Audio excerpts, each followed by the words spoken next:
šešėliais. Draugai vertybė didelė, nuvesi į teisingą kelią. Jeigu pasiklydė, jie nelydė mintis ir nėra noro cigaretėms. Pusę mokosi, o pusę geria, krūmus pasislėpia. Mama augindavo, princesė užaugino prostitutę. Alkoholį šiai mergaitė stogą neša kaip plautukas. Nėra ji per daug sena, draugelį sako 12, bet plėt rytojus ta diena, kai jai iš 12-13. Mergina neprasta, ji pavadinta Monika. Tikriausiai vien dėl to, kad bet kuriam ji duoda klipo. Ji gyvenanti su motina, bet tėvas sukasi, paliko jos tėvelis nusigėręs ir nerūpi jam. Tai vat nusprendė ši princesė padaryti balį, kad bent jau vieną naktį tipo viskas būtų nerealiai. Ir pasikvietė kiekvieną, ką tik pažinojo. Nesvarbu, kad nėra vietos chato, jai svarbu tik alkoholis. Pochutas rytojus, nebesvarbu, kas buvo vakar. Ši mergaitė be alaus kaip narkomanas, be arbatos turi lytų, ne problema. Teisinas žodelį, jolo dafiga dabar tokių joloistų dalvajovų. Pochutas rytojus, nebesvarbu, kas buvo vakar. Ši mergaitė be alaus kaip narkomanas, be arbatos turi lytų, ne problema. Teisinas žodelį, jolo dafiga dabar tokių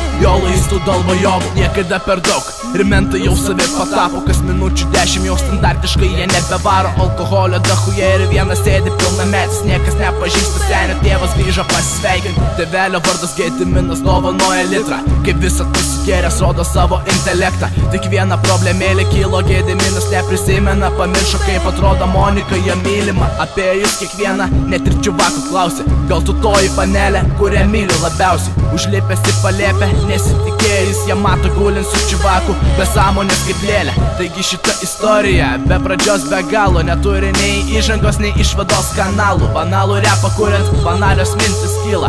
Alkoholis tai mirtis, o Monika tai ryja. Pochutas rytojus, nebesvarbu kas buvo vakar. Ši mergaitė be alaus kaip narkomanas, be arbatos turi lytų, ne problema. Teisinas žodelį, jolo dafiga dabar tokių joloistų dalvajovų. Pochutas rytojus, nebesvarbu kas buvo vakar. Ši mergaitė be alaus kaip narkomanas, be arbatos turi lytų, ne problema. Teisinas žodelį, jolo dafiga dabar tokių joloistų dalvajovų.